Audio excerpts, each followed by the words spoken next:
മധ്യമാം അസ്മദാചാര്യപര്യന്താം വന്ദേ ഗുരുപരമ്പരാം.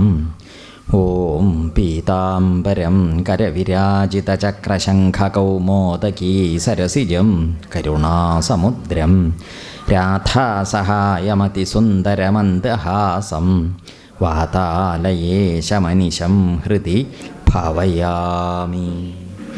ഹരേ രാമ രാമ രാമ ഹരേ ഹരേ, ഹരേ കൃഷ്ണ കൃഷ്ണ കൃഷ്ണ ഹരേ ഹരേ, ഹരേ രാമ രാമ രാമ ഹരേ ഹരേ, ഹരേ കൃഷ്ണ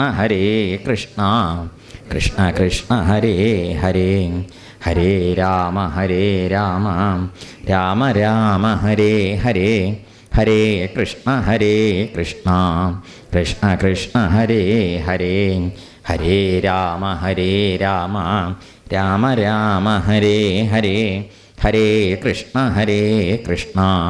കൃഷ്ണ കൃഷ്ണ ഹരേ ഹരേ, ഹരേ രാമ രാമ ഹരേ ഹരേ, ഹരേ കൃഷ്ണ കൃഷ്ണ കൃഷ്ണ ഹരേ ഹരേ, ഹരേ രാമ രാമ ഹരേ ഹരേ, ഹരേ കൃഷ്ണ കൃഷ്ണ കൃഷ്ണ ഹരേ ഹരേ. സർവത്ര ഗോവിന്ദനാമ സങ്കീർത്തനം. ഗോവിന്ദ ഗോവിന്ദ. നമ്മൾ കഴിഞ്ഞ ക്ലാസ്സിൽ പറഞ്ഞ 2 ശ്ലോകമല്ലേ, 2-3 പറഞ്ഞത്, ശേഷം പറഞ്ഞിട്ടില്ലല്ലോ, ഇല്ല. അപ്പം അർജുനനോട് ഇപ്പോൾ ഇവിടെ പറഞ്ഞത് 1-ാം അധ്യായത്തിൽ മുഴുവനും അർജുനൻ്റെ ഉള്ളിലുണ്ടായ ഭാവങ്ങൾ മുഴുവൻ അങ്ങോട്ട് പറഞ്ഞു. അതൊക്കെ കേമായി എന്ന് വിചാരിച്ചിട്ട് പറയുകയും ചെയ്തു. അപ്പോൾ പറഞ്ഞപ്പോൾ അതിനൊന്നും മറുപടി പറയാണ്ടിരുന്ന ഭഗവാൻ 2-ാം അധ്യായത്തിൽ അർജുനൻ്റെ ഈ 1-ാം അധ്യായത്തിൽ അർജുനൻ പറഞ്ഞ എല്ലാ കാര്യങ്ങൾക്കും മറുപടി പോലെ എന്ത് ചെയ്തു, 2 ശ്ലോകത്തിൽ പറഞ്ഞതാണ്. നമ്മളിപ്പോൾ പറഞ്ഞത് എന്താ, കുതസ്ത്വ കശ്മലമിതം വിഷമേ സമുപസ്ഥിതം അനാര്യജുഷ്ടം അസ്വർഗ്യം അകീർത്തികരം അർജുന ക്ലൈബ്യം മാസ്മഗമഃ പാർത്ഥ നൈതൽ ത്വയി ഉപപദ്യത്തെ ക്ഷുദ്രം ഹൃദയദൗർബല്യം ത്യക്ത്വ ഉത്തിഷ്ഠ പരന്തപ. ഇത്രയാണ് പറഞ്ഞത്. അതായത് നിനക്ക് എവിടുന്ന് ഈ ഒരു ബുദ്ധിമുട്ടുള്ള സന്ദർഭത്തിൽ, അതായത് ഇങ്ങനെയൊരു പ്രതിസന്ധി ഘട്ടം വന്നപ്പം ഇങ്ങനെയൊരു കശ്മലത വന്നു കൂടിയത് എവിടുന്ന, ഇതിങ്ങനെ ഒരു നല്ല സമ്പ്രദായം അല്ലല്ലോ, അനാര്യജുഷ്ടം, സജ്ജനങ്ങൾക്ക് ഉണ്ടാവാൻ പാടില്ലാത്തതാണ്, അസ്വർഗ്യം, അതുകൊണ്ടൊരു സദ്ഗതി ഉണ്ടാവില്ല, സ്വർഗത്തേക്ക് പോകാൻ പറ്റില്ല, അകീർത്തികരം, ഒരു യശസ്സോ സൽപ്പേരോ അതുകൊണ്ട് ഉണ്ടാവില്ല. എവിടുന്ന് വന്നു, അത് നന്നായില്ല എന്ന് കാണിക്കാനാണ് ക്ലൈബ്യം മാസ്മഗമഃ പാർത്ഥ. ഈ ഒരു ക്ലീബത എന്ന് പറഞ്ഞാൽ പുരുഷഭാവവും അല്ല, ഇത് സ്ത്രീഭാവവും അല്ലാത്തൊരു സമ്പ്രദായം. ഇത് രണ്ടും കെട്ട ഈ ഒരു ഭാവം നിനക്ക് എവിടുന്നാണ് വന്നു പെട്ടത്? അതുകൊണ്ട് നിനക്കിത് ചേരില്ല. നിനക്ക് ഈ ഒരു സമ്പ്രദായം നിൻ്റെ ഒരു അവസ്ഥയ്ക്കും സ്ഥിതിക്കും ഒരു വന്ന വഴിക്കും ചേരണതല്ല ഇത്. ഓരോരുത്തർക്ക് ചേരണത് ഓരോന്നുണ്ട്. തനിക്കിത് ചേരില്ലല്ലോ അർജുന, എന്തൊരു കഷ്ടത. അതുകൊണ്ടൊരു കാര്യം ചെയ്യൂ. പിന്നെ പറഞ്ഞത്, ഇപ്പം ആദ്യം പറഞ്ഞത് അർജുനനുണ്ടായ ഈ 2-ാമത്തെ ശ്ലോകത്തിൽ പറഞ്ഞത് അർജുനനുണ്ടായിട്ടുള്ളതായ വഴിതെറ്റൽ എനിക്ക് മനസ്സിലായി എന്ന് കാണിക്കലാണത്.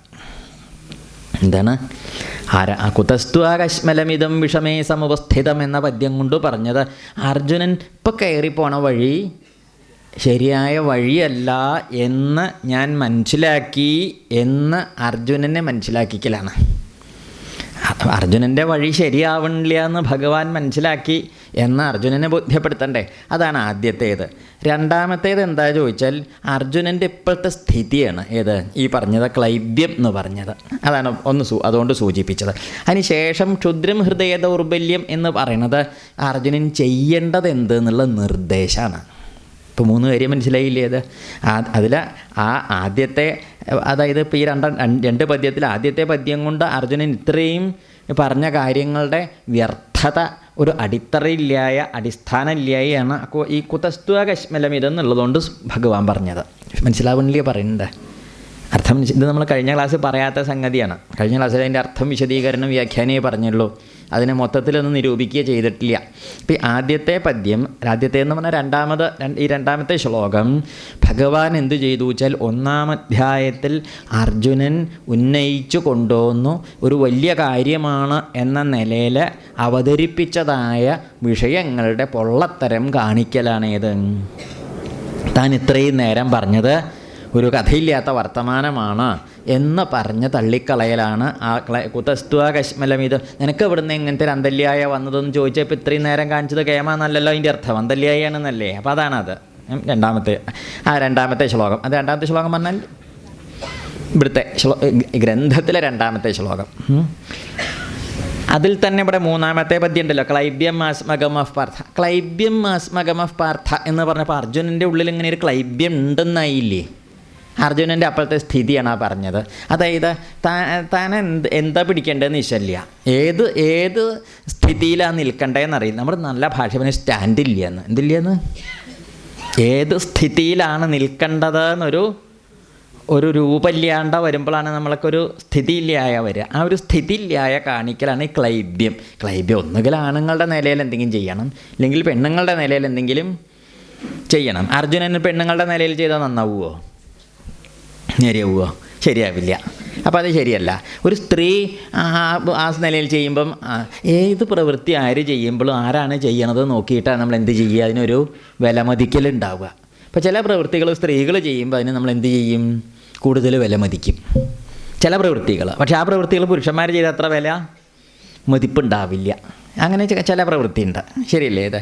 അപ്പം വേറെ ചില പ്രവൃത്തികൾ പുരുഷന്മാർ ചെയ്യുമ്പോഴാവും കുറേയും കൂടി വില മതിക്കില്ല. അത് ചിലപ്പോൾ സ്ത്രീകൾ അത്ര ഉണ്ടാവില്ല. അപ്പോൾ പറഞ്ഞതിൻ്റെ അർത്ഥം പുരുഷന്മാരുടെയും സ്ത്രീകളുടെയും പോരായും കേമത്തിലും അല്ല. ചില ദിക്കിലൊക്കെ ചിലർ കുറേയും കൂടി നന്നായിട്ട് ശോഭിക്കും. എല്ലാവരും എല്ലാ ദിക്കിലും ശോഭിക്കില്ല, ഒരു കുറവൊന്നുമില്ല. മനസ്സിലായില്ലേ? അപ്പോൾ അതുകൊണ്ട് അപ്പോൾ ഇവിടെ എന്താ വെച്ചാൽ അർജുനനെ സംബന്ധിച്ചിട്ട് ഒരു നിലപാട് ഇല്ലായ ഉണ്ട്. അതാണ് എന്താ ഈ ക്ലൈബ്യം എന്ന് പറഞ്ഞത്. അപ്പോൾ അർജുനൻ്റെ ഇപ്പോഴത്തെ നിലപാടില്ലായും കൂടി അതിൽ സൂചിപ്പിച്ചു.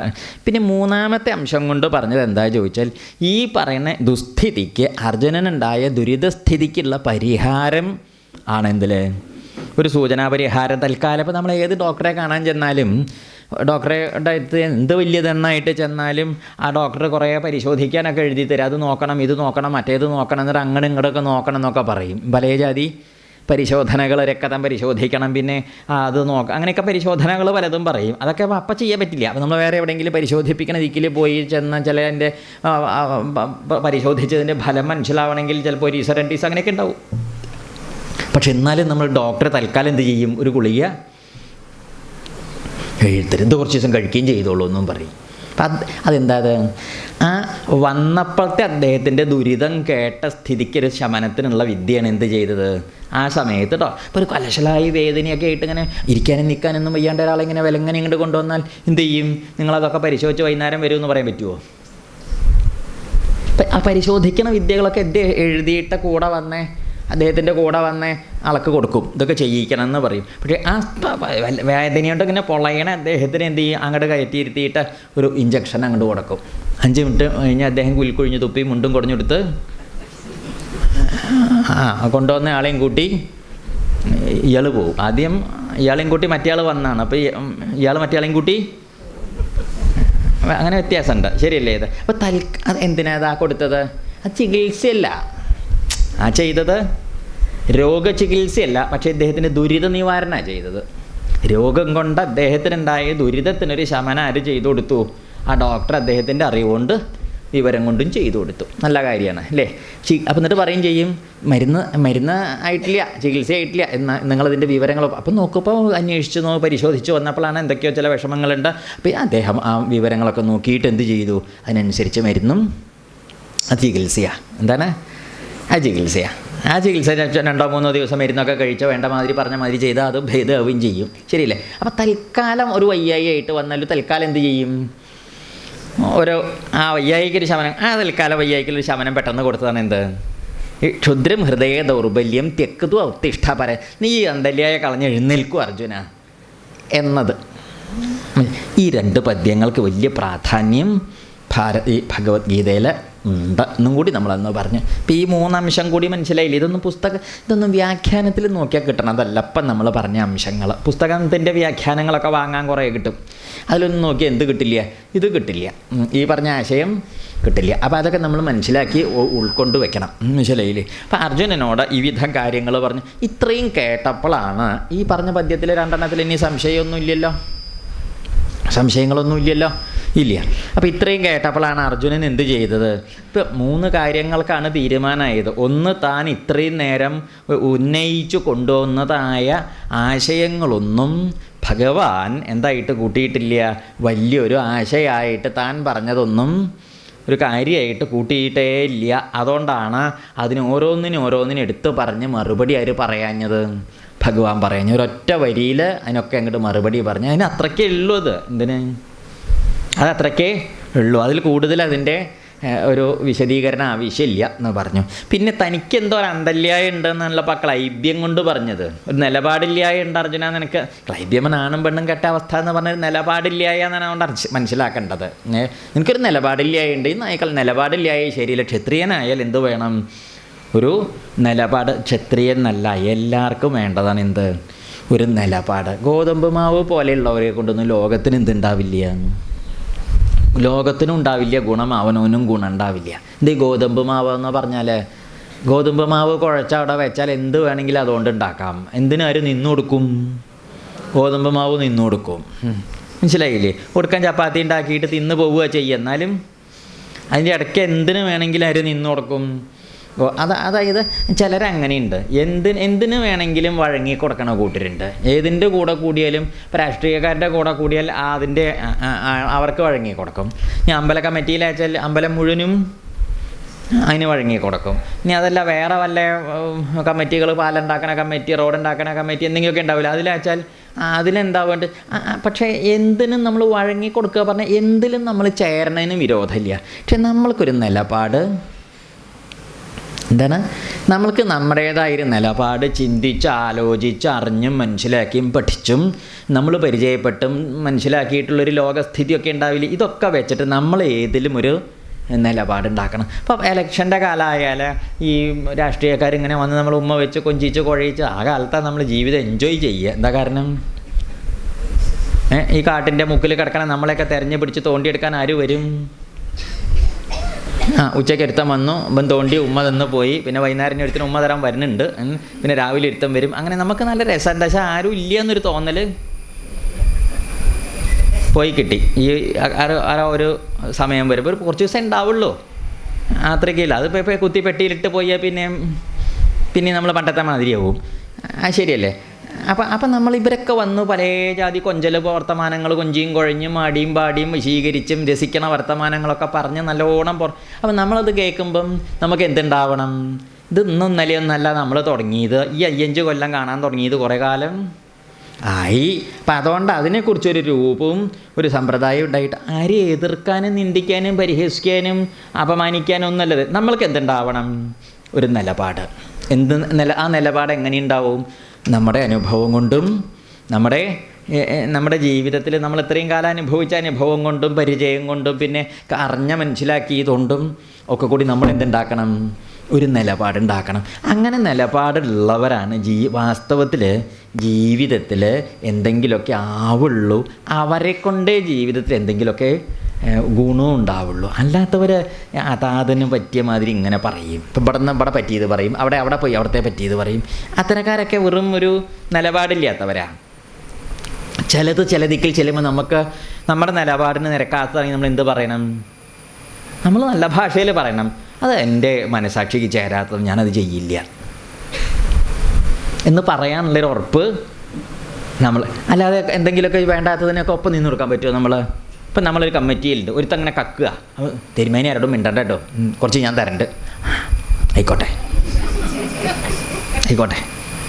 അവന് സന്തോഷമായി, നമുക്കൊന്നും കിട്ടിയില്ല എന്നാലും. അപ്പം എന്നിട്ട് നമ്മൾ വേറെ അമ്പല കമ്മിറ്റി പോയിട്ട് അവിടെ ചെന്ന് സത്യം, ധർമ്മം, നീതി, ദയ, കാരുണ്യം എന്ന് പറഞ്ഞാൽ പിന്നെ അവിടെ പ്രസംഗിക്കുക. പക്ഷെ മാത്രമല്ലേ ചീന്തി തല്ലണ്ടേ? എന്താ കാരണം? അപ്പം അവിടെ പോയി അതാണ് ചിലവേ. അപ്പം അതുകൊണ്ട് അത് കുറേ നിലപാടില്ല. അപ്പോൾ നമ്മൾ എന്ത് ചെയ്യണം? കക്കണ സമയത്ത് പറയുമ്പോൾ ശരിയല്ല ഇത് പാടില്ല, ഞാൻ അതിന് കൂടെ നിൽക്കില്ല, തെറ്റാത് ഞാൻ എല്ലാ കമ്മിറ്റിയിലും പറയും എന്നോർക്ക പറഞ്ഞു നോക്കട്ടെ. അപ്പോൾ ഒന്നുകിൽ കക്കൽ നിർത്തും, ഇല്ലെങ്കിൽ നമ്മൾ കമ്മിറ്റിയിൽ നിന്ന് പുറത്താവും, രണ്ടിലേതെങ്കിലും ഒന്നുണ്ടാവും.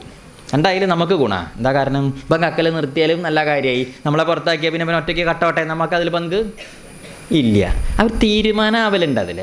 അപ്പോൾ അതുകൊണ്ട് എല്ലാ വിഷയത്തിലും നമുക്ക് എന്തുണ്ടാവും, നമ്മുടേതായ ഒരു തീരുമാനത്തിൽ ചിലപ്പോൾ തെറ്റിപ്പോവുകയൊക്കെ ചെയ്യും. തെറ്റുമ്പോൾ നമ്മൾ അറിവുള്ളവരോടായിട്ട് അവരുടെ കൂടെ പെരുമാറി അവരുടെ അറിവിനെയൊക്കെ നമ്മളും കുറേശ്ശൊക്കെ എടുത്തും മനസ്സിലാക്കി അവരുടെ കൂടെ പെരുമാറി വരുമ്പോൾ നമുക്ക് എന്ത് വരും, നിലപാട്.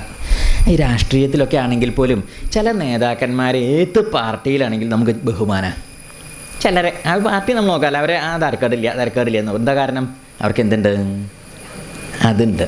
ചിലരങ്ങനെയല്ല, ചില മറ്റേ സാധനം കുഴച്ചാൽ മതി, അതൊന്നും നമ്മൾ എന്ത് ചെയ്യും, ഒക്കെ കള്ളന്മാരവർ. അത് ഇങ്ങനത്തെ ആൾക്കാരെ കുറിച്ചിട്ട് നമ്മൾ പറയുന്നത്. ഇങ്ങനത്തെ ആൾക്കാരെ കുറിച്ചല്ല, ഇങ്ങനത്തെ ആൾക്കാരെ പറഞ്ഞാൽ അവർക്ക് ഉറപ്പുണ്ടേ, മറ്റേത് ഉറപ്പില്ല, അങ്ങോട്ട് പണിയും വളയും. അപ്പം അതുകൊണ്ട് അർജുനനെ സംബന്ധിച്ചിട്ട് ഇപ്പോൾ ഒരു വളവുണ്ടായത് എങ്ങനെയത്, ബന്ധുക്കളെ കണ്ടപ്പം തൻ്റെ ക്ഷത്രിയ വീര്യത്തിൽ ഒരു ഒലച്ചിൽ വന്നു.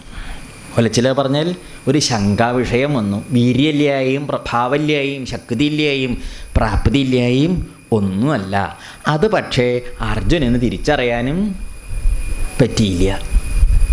നമുക്കിപ്പോൾ വയ്യായി ചികിത്സിക്കാൻ എന്ത് വേണം, വയ്യായി ഉണ്ടായതുകൊണ്ട് മാത്രം ചികിത്സിക്കാൻ പറ്റില്ല. എന്ത് വേണം, ഇതുള്ളോന് മനസ്സിലായാലേ എന്ത് പറ്റുള്ളൂ. അതിനെ മനസ്സിലായില്ല. ഇപ്പം നമുക്ക് എന്തെങ്കിലും വയ്യായി ഉണ്ടെങ്കിൽ നമ്മൾ ചികിത്സിക്കാൻ പോവുക. നമ്മൾ എന്ത് വയ്യായി ആണെങ്കിൽ എപ്പോഴാണ് ചികിത്സയ്ക്ക് പോവുക? എല്ലാവരും അങ്ങനെ തന്നെയാണ്. എപ്പോഴാണ് ചികിത്സയ്ക്ക് പോവുക? ആ പനിക്കണതിൻ്റെ ആ വൈറസ് അങ്ങോട്ട് കയറുമ്പോൾ, ആ വൈറസ് ഇന്നലെ മുറ്റത്ത് കൂടി വരുന്നത് കണ്ടു, ഇപ്പോൾ ഇത് കയറിയിട്ടുണ്ട്, ഞാൻ ആശുപത്രി പോവുക. അതിനെപ്പോഴാണ് പോവുക? ഇവർ കയറിക്കൂടി അവിടെ തറവാടുണ്ടാക്കി, ഇപ്പോൾ പഞ്ചായത്തിൽ അവിടെ അങ്ങോട്ട് കേമായിട്ട് നമ്മളെങ്ങോട്ട് ചവിട്ടി കൂട്ടി വയ്യാണ്ട് തല പൊന്താണ്ടേ എന്ത് പറയും, വയ്യ ഒന്ന് പോകണം അങ്ങോട്ട്, വയ്യ ഇനി ഇത് പൊന്തണില്ല ഏത്. അപ്പോൾ അവർ ആക്രമിച്ചങ്ങോട്ട് വീഴ്ത്തി നമ്മുടെ ശരീരത്തിന് അങ്ങോട്ട് വശമായിപ്പോയി. അതുകൊണ്ടൊന്നും ചെയ്യാൻ പറ്റാണ്ടേ ആകുമ്പോൾ നമ്മൾ എന്ത് ചെയ്യും? ശരിയല്ലേ? അതെന്തുകൊണ്ടാണ് അങ്ങനെ പോകാൻ കാരണം? അപ്പോൾ നമുക്ക് തോന്നി, എന്താ അങ്ങേക്ക് 2 ദിവസമായിട്ട് ഇങ്ങനെ എന്താ ശല്യ, ചോറൊക്കെ നല്ലോണം ഉണ്ട് അല്ലേ, അത് തോന്നുന്നുണ്ട്. പക്ഷേ ഒരു അസ്ക്യതയുണ്ടല്ലോ, എന്തെങ്കിലും വിഷമമുണ്ട? ഒരു വിഷമവും ഇല്ല. മനസ്സിന് വല്ല ക്ലേശം ഒന്നുമില്ലേ? വേറെ വല്ല ബുദ്ധിമുട്ടും, സാമ്പത്തികമായിട്ട് ഒന്നുമില്ല. അപ്പോൾ എന്താ വെച്ചാൽ ഉള്ളിൽ ഈ വയ്യായി ഇങ്ങനെ വരണേ. അപ്പോൾ അദ്ദേഹത്തിന് അത് അറിയില്ല വയ്യായിയുടെ പുറപ്പ്. അതുകൊണ്ട് അദ്ദേഹം ചികിത്സിക്കാനും പോയില്ലേ. പിറ്റേന്ന് നോക്കുമ്പോൾ അദ്ദേഹം അങ്ങോട്ട് വയ്യാണ്ട് കിടന്നു. അപ്പോൾ ആളെയും കൂട്ടി ആശുപത്രിക്ക് പോയി. അപ്പോൾ തനിക്ക്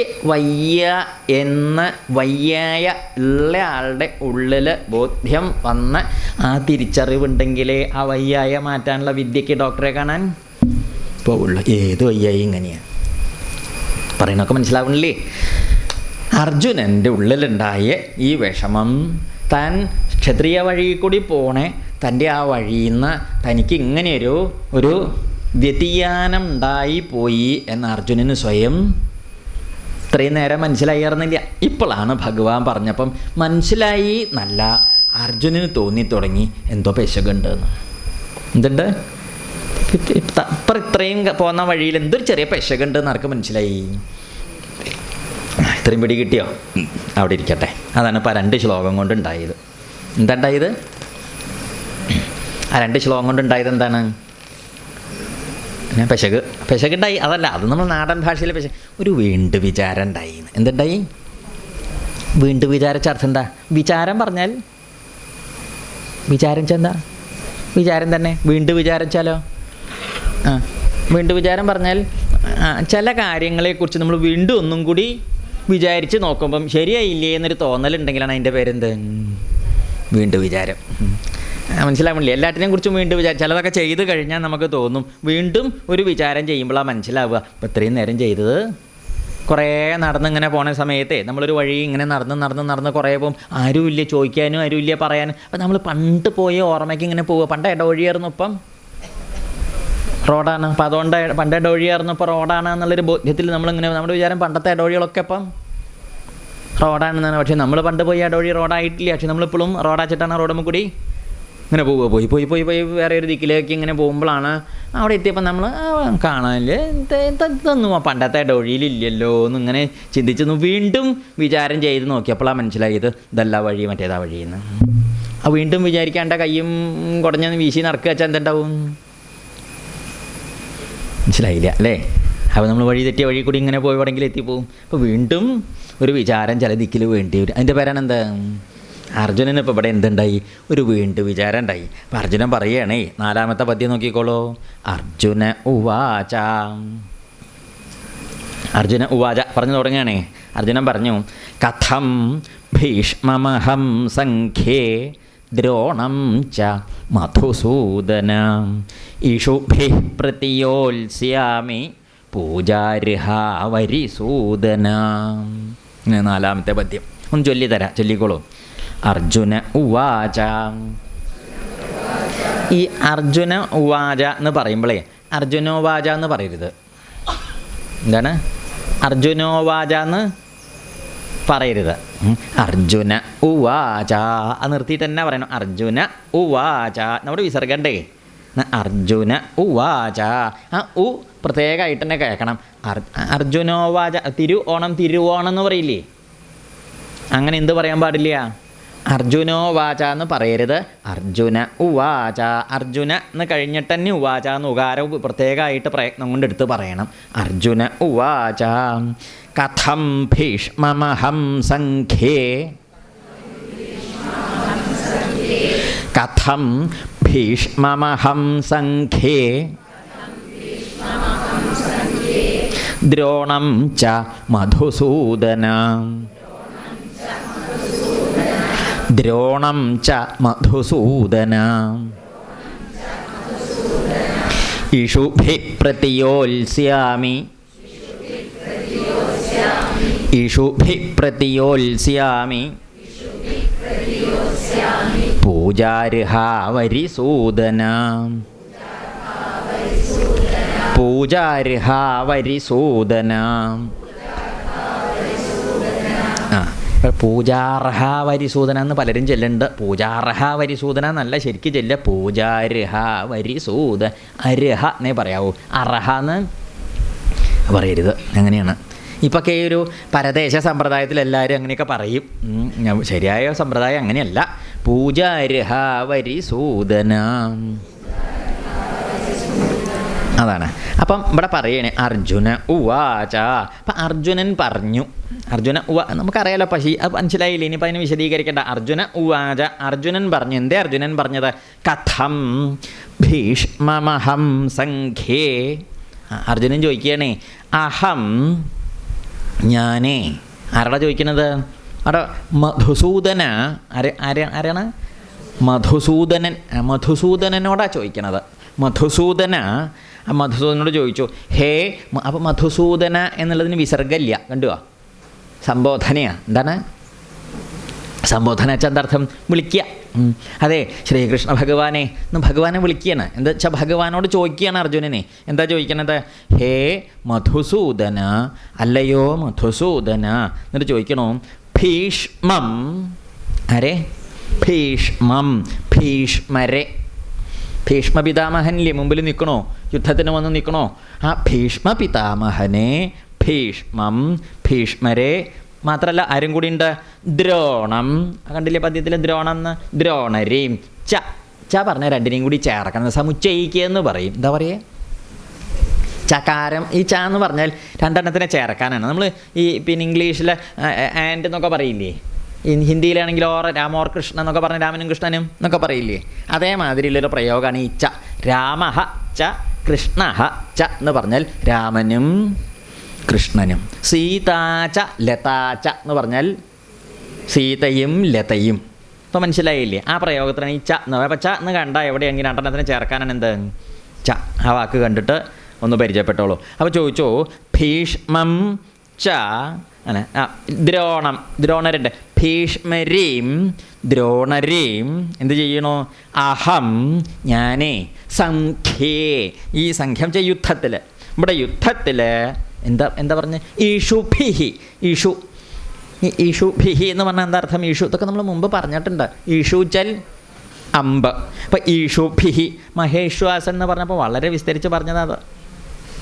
എത്ര ശൂര മഹേശ്വാസ എന്ന് പറഞ്ഞപ്പം ഈഷു എന്ന് പറഞ്ഞ അമ്പ്. ഈഷുഭിഹി അമ്പുകളെ കൊണ്ട്, അസ്ത്രങ്ങളെ കൊണ്ട്. അസ്ത്രങ്ങളെ കൊണ്ട് എന്താണ്? കഥം എങ്ങനെയാ ഭഗവാനെ പ്രതിയോത്സ്യാമി, അമ്പോളെ കൊണ്ട് എങ്ങനെയാ പ്രതിയോത്സ്യാമി? എന്ത് പ്രതിയോത്സ്യാമി? പ്രതിയോത്സ്യാമി ചെന്നർത്ഥം യോത്സ്യാമി എന്ന് പറഞ്ഞാൽ യുദ്ധം ചെയ്യുക. യോത്സ്യാമി ഞാൻ യുദ്ധം ചെയ്യുക എന്നർത്ഥം യോത്സ്യാമി. പ്രതിയോത്സ്യാമി എന്ന് പറഞ്ഞാൽ പ്രവർത്തനം ചെന്താർത്ഥം. പ്രവർത്തനം, പ്രവർത്തനം ചെന്താ പ്രവർത്തിക്കുക. പ്രതിപ്രവർത്തനം ചാലോ പ്രവർത്തനത്തിനെതിരായിട്ട് ചെയ്യണതിനാണ് പ്രതിപ്രവർത്തനം. അപ്പോൾ യോത്സ്യാമി എന്ന് പറഞ്ഞാൽ പിന്നെ എന്താണ്? യുദ്ധം ചെയ്യുക. നമ്മൾ പ്രതിയോത്സ്യാമി എന്ന് പറഞ്ഞാൽ പ്രതിയുദ്ധം ചെയ്യുക. എന്താ പ്രതിയുദ്ധം ചെയ്യുക? എപ്പോഴാണ് പ്രതിയുദ്ധം? ഇപ്പം നമ്മൾ കയറി ഒരാളെ ചെന്ന് ഒരടി അങ്ങോട്ട് കൊടുത്തു. അതെന്താ? അത് നമ്മൾ തുടങ്ങിയ അടിയാ. അയാൾ വെറുതെ ഇരിക്കുമ്പോൾ നമ്മൾ പോയി അടിച്ചതല്ലേ. ശരി, അപ്പോൾ അയാൾ ഇങ്ങോട്ട് വന്ന് തല്ലി, നമ്മൾ ആസ്പത്രിയിലായി. ശരി തന്നെയാണ്. എങ്ങനെയുണ്ടായത്? തല്ല് ഇറങ്ങിയത് എങ്ങനെയാണ്? നമ്മൾ അങ്ങോട്ട് പോയി തല്ലിയിട്ടാണല്ലോ അയാൾ ഇങ്ങോട്ട് വന്ന് തല്ലിയിട്ട് ലഹള തുടങ്ങിയത്. ശരിയല്ലേ ഇത്? അങ്ങനെയല്ല. നമ്മളവിടെ നല്ല മട്ടിൽ പത്രം വായിച്ചിരിക്കുമ്പോഴാണ് മറ്റോ ഇങ്ങോട്ട് വന്ന് ഒരു ഒറ്റ അടി അങ്ങോട്ട് തന്നു. നമ്മൾ എന്ത് ചെയ്യും? രാമായണം വായിക്കേ? നമ്മൾ എണീറ്റ് പോയിട്ട് 3-4 കൊടുത്തു. അതിൻ്റെ പേരാണ് എന്ത്?